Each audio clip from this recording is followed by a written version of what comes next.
গভীর রাত, পরিত্যক্ত কালীগঞ্জ রেল স্টেশন অদ্ভুতভাবে ভয়ঙ্কর দেখাচ্ছে। চারিদিকে পেঁচা ডাকছে। স্টেশনের প্ল্যাটফর্মে একটি বৃদ্ধ লোক, হরেন কাকা, একা দাঁড়িয়ে। দূর থেকে একটি ট্রেনের হুইসেল শোনা যাচ্ছে। ট্রেন ধীরে ধীরে স্টেশনে থামে।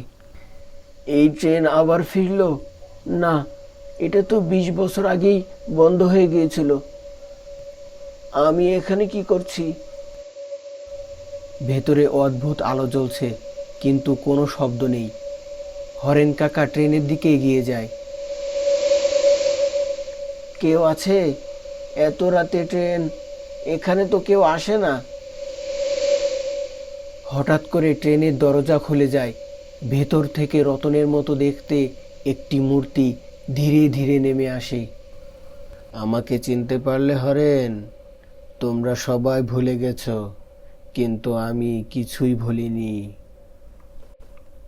না, এটা কিভাবে সম্ভব? তুমি তো... মুহূর্তের মধ্যেই রতনের ছায়ামূর্তি হরেন কাকাকে ট্রেনের ভেতরে নিয়ে যায়। চিৎকার থেমে যায়। ট্রেন হুইসেল বাজিয়ে অদৃশ্য হয়ে যায়।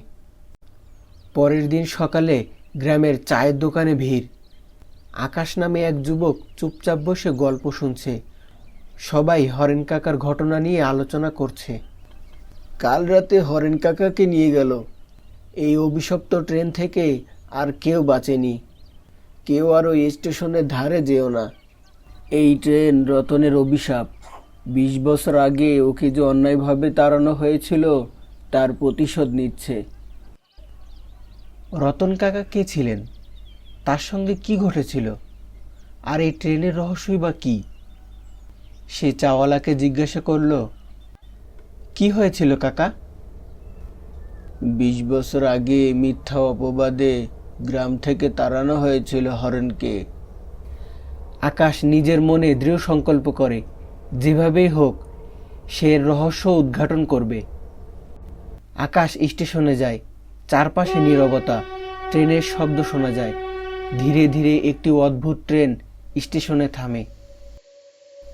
রতনের ছায়ামূর্তি প্ল্যাটফর্মে ভেসে ওঠে। তুই এখানে কি করছিস ছেলে? চলে যা, নইলে তুইও তাদের মতো শেষ হবি।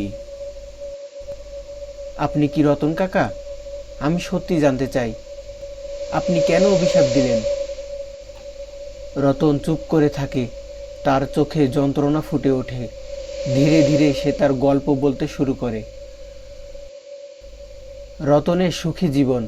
সে গ্রামে একজন সৎ মানুষ ছিল, কিন্তু গ্রামের প্রভাবশালী লোকেরা জমি দখল করতে তাকে মিথ্যে অপবাদ দেয়। আমি কিছু করিনি, ওরা মিথ্যে বলেছে। আমাকে কেন এত অপমান করলো? রতন গ্রাম ছেড়ে চলে যেতে বাধ্য হয়। অপমান আর কষ্টে সে রেল স্টেশনের ধারে গলায় দড়ি দেয়। মৃত্যুর আগে সে অভিশাপ দেয়, যারা আমার জীবন নষ্ট করলো তাদের শান্তি থাকবে না। এই ট্রেন আমার প্রতিশোধের হাতিয়ার হবে। রতন কাকা, আপনি যে কষ্ট পেয়েছেন তা অন্যায়, কিন্তু আপনার প্রতিশোধের জন্য অনেক নিরীহ মানুষ মারা যাচ্ছে। আপনি কি চান তাদেরও কষ্ট হোক? তারা সবাই দোষী। কেউ আমার পাশে দাঁড়ায়নি। সবাই দেখেছিল, কিন্তু কেউ কিছু করেনি। রতন ট্রেনের দিকে ইঙ্গিত করে। তুই সত্যি কিছু করতে চাইলে ট্রেনের ভেতরে যা, তখন বুঝবি কষ্ট কেমন লাগে। আকাশ ট্রেনে ওঠে। ট্রেনের ভেতরে অদ্ভুত পরিবেশ। তারা সবাই রতনের অভিশাপের শিকার। আকাশ তার বন্ধুকে খুঁজে পায়। তুই এখানে কেন এসেছিস আকাশ? এই ট্রেন থেকে কেউ ফিরে যায় না। আমি রতন কাকার অভিশাপ বন্ধ করতে চাই। আমাকে বল, কিভাবে মুক্তি সম্ভব? তুই ওকে বোঝানোর চেষ্টা কর। প্রতিশোধের চক্রে কেউ শান্তি পায় না। আকাশ ট্রেন থেকে নেমে রতনের আত্মার সামনে দাঁড়ায়। সে তার কষ্টের কথা বলে। আপনার প্রতি অন্যায় করা হয়েছে, কিন্তু এই প্রতিশোধের পথ আপনাকে শান্তি দেবে না। আমি প্রতিশ্রুতি দিচ্ছি, পুরো গ্রাম আপনার গল্প জানবে। তারা আপনার প্রতি যে অন্যায় করেছে তার ক্ষমা চাইবে। রতনের চোখে জল আসে, সে ধীরে ধীরে শান্ত হয়। ট্রেন অদৃশ্য হয়ে যায়।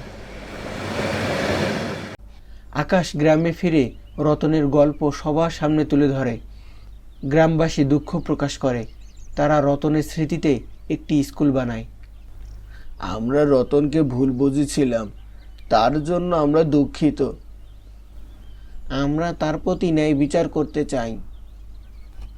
রতন কাকা, আপনার কষ্ট আমাদের শিক্ষা দিল, প্রতিশোধ নয়, ক্ষমায় জীবনের প্রকৃত শান্তি।